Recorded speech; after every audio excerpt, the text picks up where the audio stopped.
Hey, everybody, welcome. I'm Professor James Cooper from California Western School of Law in San Diego, California, and I'm most honored to be moderating the panel today. We are going to be looking at specifically the future of crypto mining, storage of data in the age of artificial intelligence. This is part of Davos Worldwide on the sidelines of COP30 in Belém, Brazil. And I'm most excited. I've spent a great deal of time on the sidelines and in the investor world during my sabbaticals in both the AI space and in the cryptocurrency space, and had done some work for a number of companies, both here in the US and abroad. And my last couple of books on AI and the law, co-authored with Kashyap Kampela from BITS India, the business school there, have been published by West Academic Publishing, and we do a lot of work in the op-ed space. So I'm excited to be with such experts, and I'm looking forward to learning. I'm going to ask each of our panelists today to introduce themselves and to tell us a little bit about their experiences in crypto and the AI space in about a minute or less, and then we'll go right to the questions. Rahul, can we start with you, please? My name is Rahul Rumitra. I'm the Chief Operating Officer for Applied Technologies. We are in the mostly we are in the battery storage solutions business, as well as we work with a lot of data centers and with the crypto mining companies to provide power as one of the solutions to that. Terrific. Thank you for that and for keeping it short. Welcome, and we're excited to be learning with you as well. Sanjeev Rao, could you tell us a little bit about yourself, please? Thank you, James. Yeah, my name is Sanjeev Rao. I live in Los Angeles. My background is in computer science, AI specifically, and built a career for 28 years in software and AI. And then when ChatGPT came out, I built my second career in investing in data centers. So now we build, operate data centers. That includes crypto as well. We also use energy. We build power plants related to natural gas and solar, of course. So that's how I know Anand and Rahul as well. We collaborate quite a bit. And with Giovanni on the crypto side. Wonderful. Thank you for that, and welcome to you, Sanjeev. Giovanni Di Francisci is here.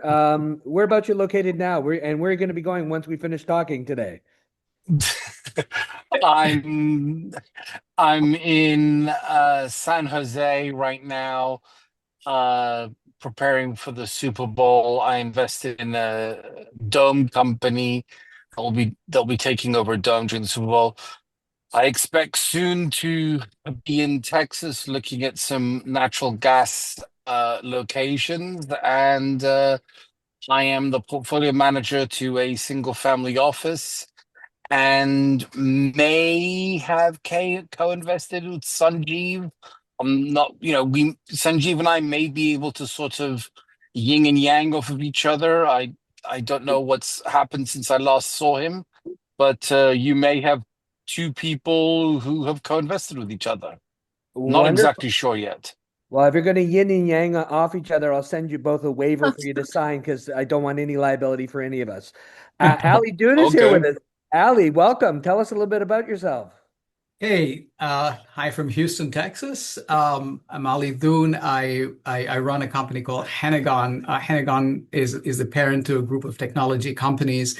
Our main operating company is compliance-driven IT. We used to own and operate data centers. I built my first. We were having this conversation before. I built my first data center back in 1995. And we build, operate, and manage data centers, infrastructure facilities. We work with a number of data set. We work with facilities that specialize in various silos. Crypto being one of them. So that's a bit about me. Wonderful. And welcome, Ali. Thank you for joining us. Lady Rocket is here. Yes. My second panel with you. I did one last year. I'm so excited to see you again. Thanks for coming. Tell us a It's little bit about yourself. pleasure to see you, Professor. Welcome to other esteemed panel members. Hello from rainy Los Angeles, California, and also from space. And it will be my pleasure to share with you the newest confidential but doesn't require an NDA. Incredible progress at my company. I co-founded with my son, speaking of family offices, Copernic Space, which is using blockchain tokenization to bring us power of tokenizing data centers in space. Ours is on its way of being constructed. I am just like my predecessors. I will date myself. I also built a first data centers around 1995, 1997 with Compaq in Europe. But the reason that I'm here is so excited to share this important time with you, and thank you, Anand, for making it possible, is because data centers in space are so relevant to what brings us together overall, protection of Earth. And I will be very happy to share with you the state of the affairs and also economic business model, most importantly, how to finance something as unprecedented as data centers in space while generating ROI and a big exuberant financial satisfaction even before it's being built. Copernic Space, co-founded with Grant Blaisdell, Lady Rocket Foundation, present on the moon with art, technology, and a goodwill. Thank you. Thank you. This is a super panel, and since you're all the OGs of data centers, I just want to continue with the initials of NDA and ROI. So we're with the OGs. My price for energy and water is going up, and everybody tells me it's the data center's fault. True or false? Lady Rocket, you want to start? Well, the sources of information include popular media, include panels, including my personal experience, because my data centers initiative are also based on my interaction and involvement with the data centers on Earth. And I would say I trust American people. And when I hear from Indiana, from the small village of Indiana, which even didn't know that Amazon, my space friend Jeff Bezos, is building data center next to them, until water in their lake started to disappear, and indeed they started to be treated with the bigger prices for electricity. I believe that's true. However, it's also a function of supply and availability of data, of electricity in a particular region. So I would say this is not equal treatment to everybody. The ultimate price is a fraction of incredible considerations, like, for example, local deals with the government, who might provide a special financial support or special rates or special subsidy to the local communities. So it is a complex subject, but definitely I will stick to my guns, or my rackets, I should say. I will stick to my rackets and say that ultimate destination is to put data centers in space to offload harm, unintended, but harm that they are doing to the planet Earth. And to my pocketbook. All right. And to your pocketbook, And to my yes. pocketbook. Sanjeev, true or false from your end? Are data centers to blame for this, for these prices increasing in all our utilities? Yes, true. I would say, and that's because large, well-known companies in the data center space are striking deals with state, local, and county officials to get tax subsidies, as was mentioned earlier. But also because they have volume purchasing power, they get a better deal than most residents would for power, because they can. And so what ends up happening is, and there's also just in general, data centers are going around looking for what's called load studies or performing load studies, which basically take up space, energy and effort from the folks who work there, the utility company. Utility companies are not meant to scale this fast, in the sense that they're being forced Yes. to, I would say. They're much more like steady Eddie, right? So what's happened here is that, and this is true for water as well, it's a finite resource, more so than power is. You can't make water up out of thin air. You could, or desalination, but most people don't do that. They go to the utility, water utility, or they go into the groundwater. And we have the problem statement is true. The solutions are you finance things so that you don't put a tax, you don't incur a tax bill on the state, local, and county governments. So the local taxpayers are not bearing the brunt there. And as far as data centers, they make a lot of money. They could easily maybe take electricity right now, but give twice back down the road. And we've done one such effort in Louisiana. Successfully, I would say.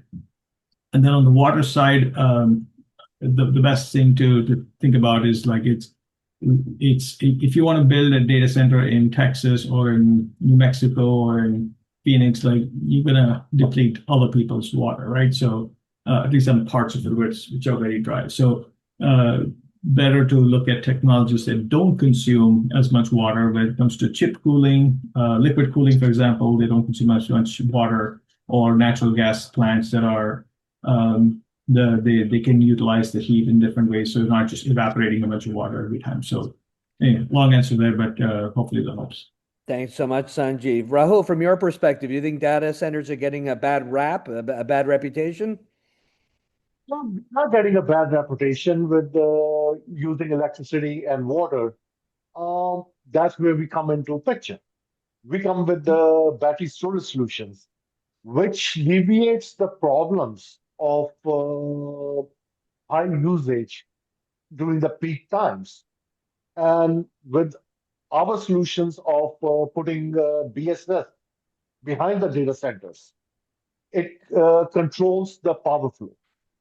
So our solution comes into play where we believe that if you can charge the batteries during the low period, low usage, and discharge them when the high usage is there, it will take away the load from the grid as well as the pricing to the people.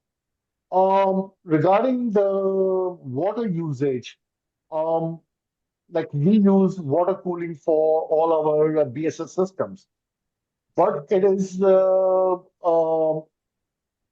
concealed systems. Technologies are there for data centers to use concealed systems. That means there is no water loss through it. But that's some technologies that should be coming into play over the next few years. To be upfront, US is still a little bit on the back end of technology in data centers than the rest of the world. And that makes a big difference. Indeed, indeed. Thank you, Rahul. Ali Doon, do you think that data centers are kind of being blamed for everything? I didn't get a date in high school. I'm wondering if it's the data center's fault. Well, I mean, if you look at percentages, I think I believe the Department of Energy numbers, I don't think they've put out a number in a while, but I mean, the at last estimate, it was around 6% of the total energy that was produced in the US was actually being used by data centers. But the scarier number, right? I mean, the 6%, we're in 2025, and we all talked about building our first data centers in 1995, right? So we're talking about from 1995 to where we are right now, and that's at 6%. What they're talking about is that where we are now in the next 3 years, that's going to double, right? So they're talking about going from 6% to 12%, right? From 1995, I mean, obviously data centers have been around from before that. I mean, we're just talking about our own histories, right? At 2025, here's where we are at in the next 3 years. If these guys are talking about going from 6% to 12%, that's the scarier number, right? And now, we're talking about, where are these data centers, right? I mean, you talked about the water, right? I mean, sure, the water can come from desalination plants or whatever else, but essentially, what are they doing? They're getting groundwater. Look at a state like Texas. There's so much groundwater that's being pulled out that it's horrible for the environment. And they're making conscious effort to stop doing that in neighborhoods where we are. They say, well, we want to stop getting the groundwater and we want to get surface water out to your homes. But then, right, I mean, you take a mid-sized data center and you plop it down here. That's going to take up the same amount of water as 100,000 homes. Wow. right? So That, mid-sized data center can take up 100,000 homes worth of water. I mean, take a larger data center, you're talking like millions of gallons a day, right? So I mean, that's a scary number, right? So that's where we are, right? I mean, yeah. is it, can we blame it all? Yeah, it's scary as it is, but I mean, it's going to get scarier if you're talking about the ramp up in the, in the next 3 years, the amount of capacity increases that they're talking about, right? And these billions of dollars in investment that are coming in, that's where we're headed. Wow. Well, at least it doesn't emit a lot of pollution and carbon. And oh, wait. Oh, we'll talk about that in a second. Amico Giovanni, what's your sense? Are data centers as environmentally disruptive as our other panelists believe, or do you see some sort of mitigation here? Okay. Your question keeps changing to each panelist. So first it was the impact of AI or data Absolutely. centers on Okay. energy. So And then you the pick the question one you want became, to. Yeah. You okay, pick the all one right. you want. Um, so you have to correctly identify the problem, um, of which you are sort of saying it is data centers causing energy prices to go up. And that is to disregard the other shifts in demand for electricity, right? So up until, let's say, about 5, 10 years ago, energy demands were sort of predictable. And because of electric cars and AI and data centers, the demand for electricity has exceeded the predictions for future demands for electricity. So let's say that the problem is energy prices, electricity prices. Uh, the truth is that pornography is used in pornography uses data centers. So if you wanted to outlaw pornography, then you could decrease the energy uses of data centers far more than if you outlawed electrical cars or just sort of Bitcoin mining or AI. So the usage of pornography, right? Pornhub and so on and so forth, is more of an electrical demand than electric cars and data centers as a whole in general. More narrowly specific, Bitcoin mining, of which it's debatable as to how useful to society Bitcoin mining is, but AI is very useful to society. And banning electric cars and returning to the existing, it's worked until now, so let's just continue fossil fuel cars. Okay. So the question really should be, if we want to lower energy prices and the electricity prices are going up because future demand is outstripping the predictions of demand, I think we should regulate or permit data centers the way we permit bars or big areas of congregation. So when we open a new stadium, we and environmental studies and transportation studies. So when we open a data center, there should be more studies on the amount of water that is necessary and what the water infrastructure is like. And much the same way as you open up a data center, you should sort of demand the available of electricity. I'm surprised that Sanjeev has not mentioned more about what him and I initially connected on, which was microgrids not connected to the national grid, which would be stranded energy. That truly is the solution. I have a contrarian perspective. Accessing capital is very difficult. And so it is easier to access a lot of money than it is to access a little bit of money. because it takes the same amount of effort to do due diligence on a big loan as opposed to a small loan. And so the data centers that are being built by institutions primarily. The growth of data centers is in the sort of mega hyperscaling, bigger giga data centers.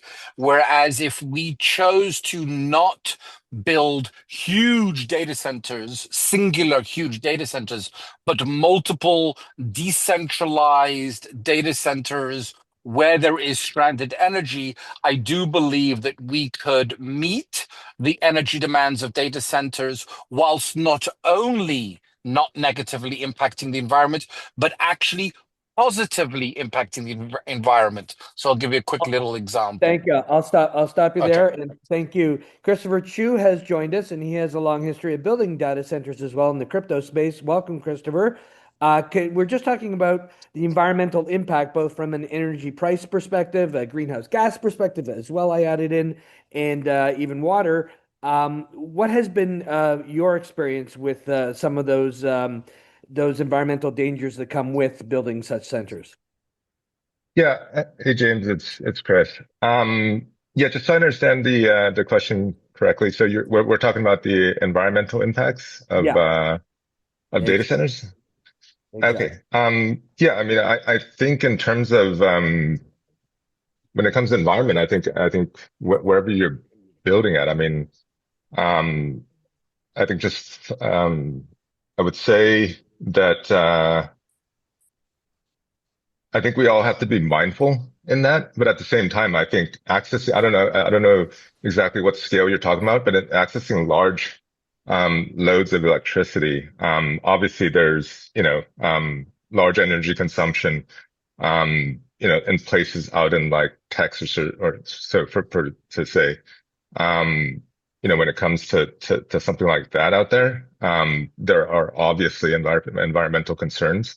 But also, I think that the challenge that we face is like if we're trying to get maximum capacity online, those are kind of your immediate sources of power out there that there's a great abundance of energy. So I think in terms of development, the way I look at it is like we do need to be fast in terms of how fast we move, but at the same time, be mindful, I guess, in looking at, that footprint and how we are, in that sense. I don't know if that makes sense. Yeah. Indeed. Thank you, Christopher. We're on the sidelines of the COP30 in Belém, Brazil, online with Davos Worldwide. Our curator, Anand Singh, has brought together an amazing panel. I'm your moderator, James Cooper, here in San Diego, and we'll continue along. Giovanni was able to answer the question and brought up the issue of pornography. And that brings me to a different set of issues. But you'll see where I'm going with this in a second. Oh, you're back, Giovanni. I got your attention. This is Yes. I want to talk about data localization rules and data sovereignty. Not in the tech nationalism idea, but in the idea of digital embassies. That when we are able, as host countries, to house the servers, the data centers of companies of other countries. I'm curious, and we saw Estonia being a pioneer in this concept. When you operate in one and do the other, what kind of rules are you seeing being developed that keep with these embassies, these offsite where they've got their own jurisdiction, not of the host country, where things like online gambling or the dark web or hate speech or some other activities which are prohibited by the host country that are now being done in these other spaces. Have you had any experience with those sorts of legal issues in your various experiences? Maybe Rahul, you've got some ideas about it, please. And I have some direct answer Okay, also. we'll come to you, Lady Rocket, in a sec. We'll go with Rahul first. Thanks. I agree with you that from a legal standpoint of view, there should be certain amount of amity in the host countries. Right now, what I see worldwide is the data is flowing from every single point. So there is no uh, guardianship or ownership of data, especially when it comes to pornography or comes to hate speeches or any of those things.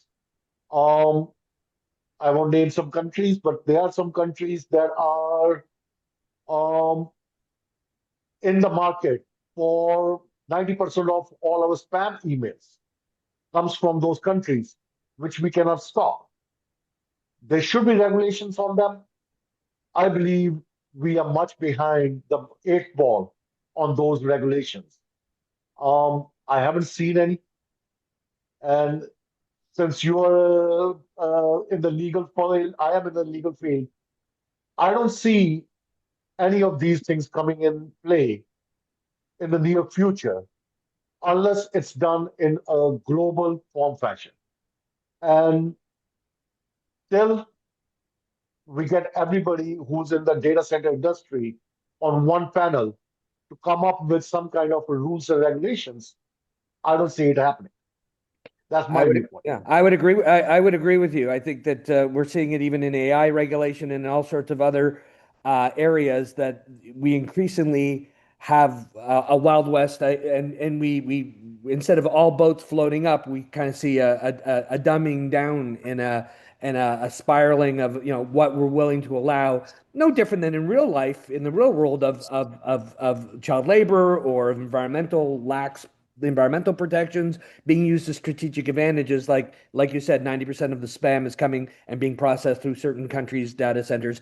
Lady Rocket, you had some ideas. Please share them. Yes, quite a few. Uh, Jumping on your pornography statement, now I understand why we have NVIDIA visits so often in Los Angeles under the theme of NVIDIA in media entertainment. It's intended to be a half joke, half statement, because it's not only this part of media and entertainment being in Los Angeles.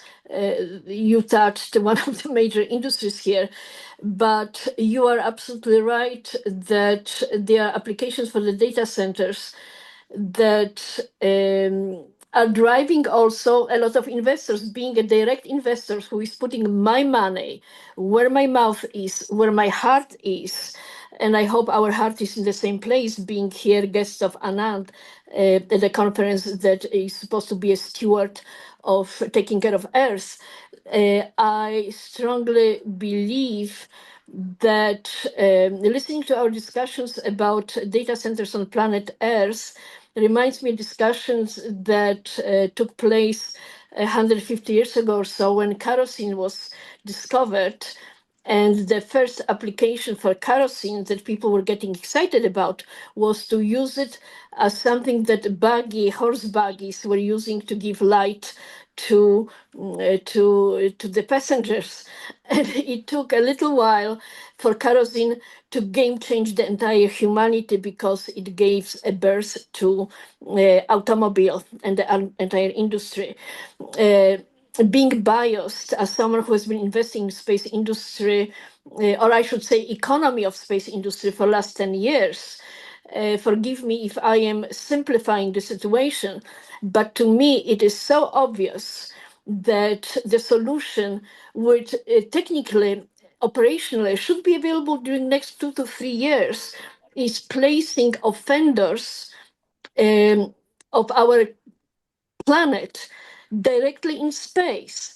And this is one of the projects that we are financing right now. And I'm not the only one. Eric Schmidt, Jeff Bezos, they are building rockets. But you know what? Just like in my case, those rockets are being built only because we want to transport into the space this what kills planet Earth. Okay, let me stop you there with all due respect and move because we don't have a whole lot of time and ask Sanjeev. Thank you, Lady Rocket. From your perspective, are you seeing the data centers you invest in having that kind of sovereignty feel to it, and have you seen the kinds of legal issues, whether it's hate speech or online gambling, and the content that's going across these servers? Is that part of your investment calculation? Well, might answer that in a slightly different way. We look at a couple of things, but more specifically, I'll just keep it very simple. We look at data sovereignty as an important piece. So one of my investments have gone into a company called Veridata, and what they do is they work with the likes of Anthropic and others uh, to basically make sure that the people whose data is being used to train the models are in fact getting their fair share of value, right? So, and I think that something along these lines will help address and as you know, like it's the Facebooks of Googles of the world that benefit from bringing AI to the world, but it's on the backs of all the other users, the vast user base in the world. So I think I think there'll be, in addition to sovereignty at the national or jurisdictional level, I think there'll be also at the individual level as to how people are in charge of their own data, whether they be individuals or they be universities or foundations. Like there's a lot of good that can come out of it and make it available, and not in like the ad tech way. I used to work in advertising technology. The targeting is just like you can buy any data you'd like from these data brokers and they don't even know, right? So if you're not, you're getting a free product, but you are the product, so yeah. I want to just highlight that other piece to it. No, that's a really interesting point. The idea of if your data centers are complicit in IP theft, are they not paying the fair share, and how you paper that to make sure that there is the proper spread, that the licenses are respected, and if scraping's going on of even protected data, personal data that might be under HIPAA, for example, in the US, what are the liabilities attached to it? A really, really great point, Sanjeev. Thank you. Ali, what are you seeing any of these kinds of issues in what you're doing? And have you seen it since the mid 90s when you started doing this work? So in our case, I mean, we just look at this just let's purely as operators, right? I mean, when you're operating a data center, you're responsible for what's happening in your data center, right? Remote. If well, okay, no, you don't. Yes, but if somebody's breaching the law, right? Common sense says get rid of it. Right, someone's breaching the law. Common sense says get rid of them. If they're skirting the law, then if it's a gray area, it's a different thing. You're right in your statement that as a data center operator, if somebody does something illegal, I'm not responsible for that. Right, I'm not responsible for that. However, I am responsible to cooperate with the right subpoenas coming to me. Right Yes. now, right. So I'm responsible for doing, for doing right now. What you started with was basically talking about the sovereignty of facilities or data residing outside the jurisdiction, right? So consulates or whatever you want to call them, right? I mean, spaces within the United States that are not within the United States. And legally, right? I mean, the idea that of geofencing is just this, right? I mean, the United States doesn't have that much, but most other countries have certain geofencing laws, so for example, if you're a company in India, you have any financial data that has to reside in India. If you're in UAE, your financial data, any PII that you're holding on to has to reside in UAE. If you're in Saudi Arabia, it has to be in Saudi Arabia. And for all of this, the underlying, logic is the same, right? That, hey, if I'm the government and I need to issue a subpoena, I can only issue that subpoena to a data center in my jurisdiction because they're the guys who are going to answer. Right? If Ali's data center is in the US and I'm talking about data from India and I'm the Indian government, I issue him a subpoena, he's not going to respond to it. He's going to say, well, you come through the local authorities and then I'll answer you. Right? So, I mean, when it comes to the legal argument of what is free speech, what is hate speech, what is allowed, what is not allowed, we can only operate within the confines of the laws that bind us. Fair enough. Christopher Chu, what say you in terms of how you try to abide by the rules with your host country, or do you use these data sovereignty rules or data embassy models in the centers that you build? Well, I would say that, I mean, typically, I mean, our projects are all US based, and, the entities that we interact with, I mean, most in like the crypto money, the AI hyperscale side is, US based entities. So I don't actually interact much, with outside entities. So I guess it's not something that really on a day to day that we really think about. And, yeah, I would just say that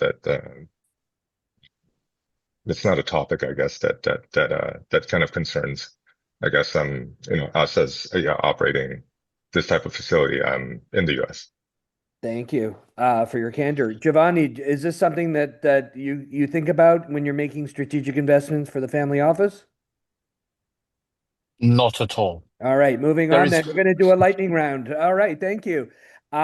With respect to job losses, I know this is not the topic of our conversation per se, but we're going to, I need to ask, the data center you're all part of, investing in, building, whatever part of the supply chain you're in, and we'll ask everybody, please, a minute or less, because this will be our last question for this particular panel here with Davos Worldwide on the sidelines of COP30.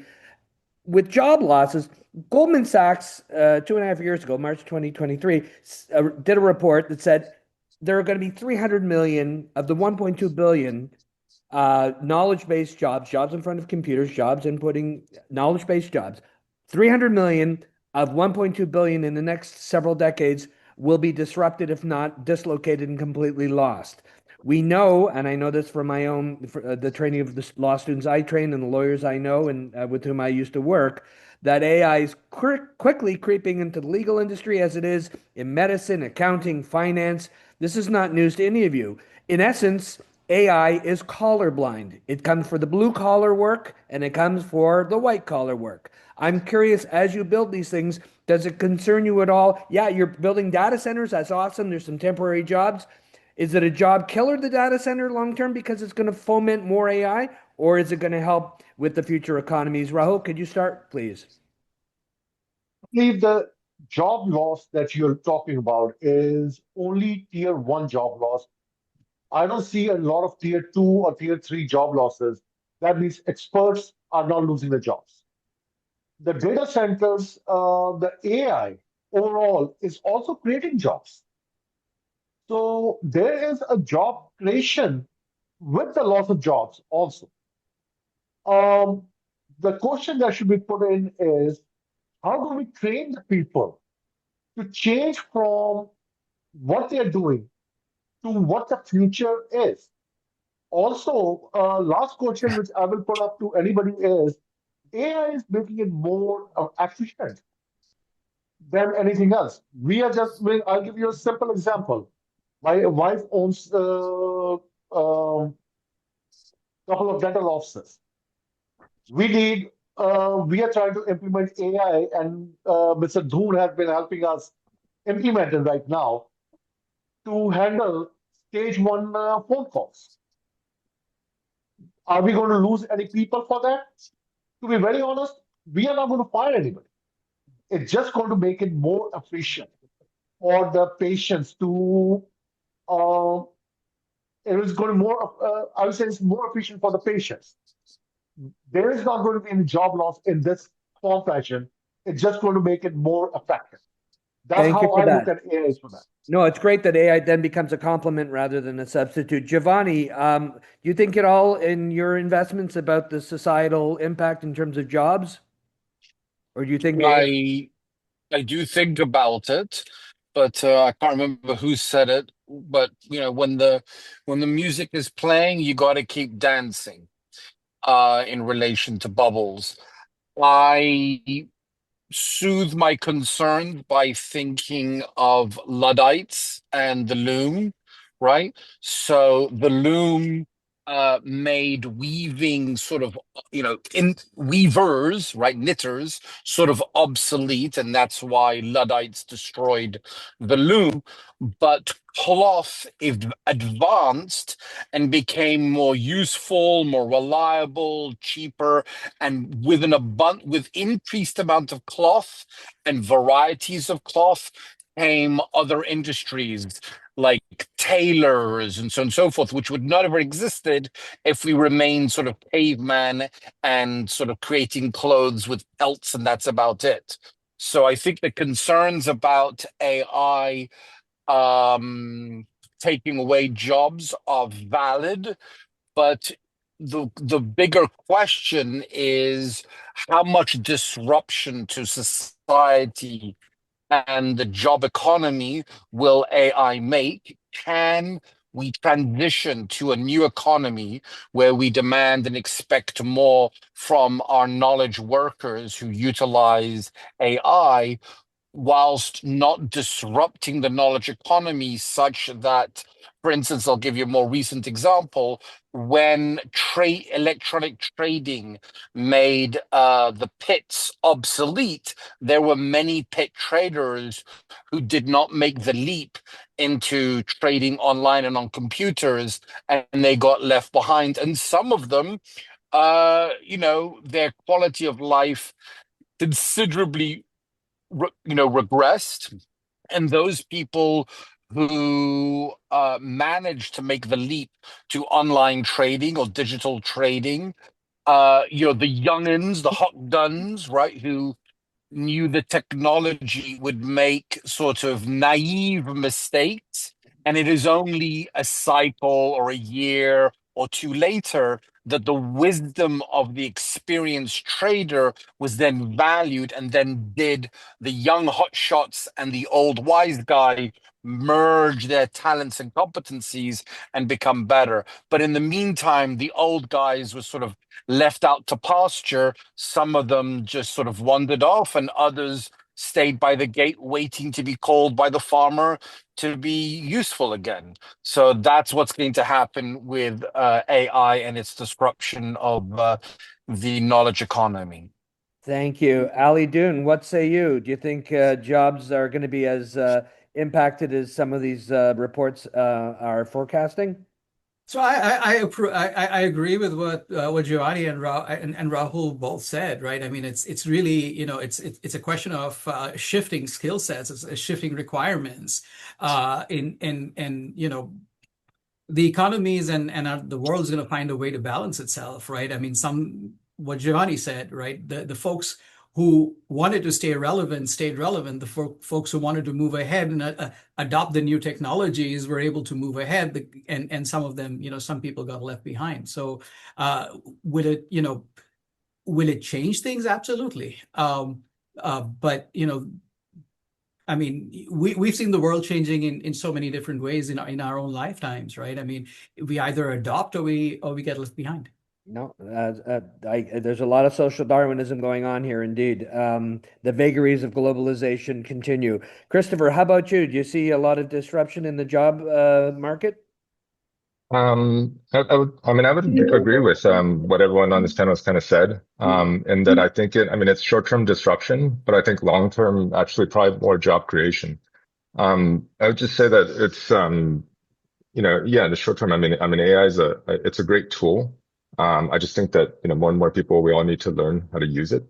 And in the short term, it's probably gonna be some short-term job loss on that front. But if people are able to kind of transition and retool, with the growth as AI grows and as it becomes implemented in more areas of society, I think that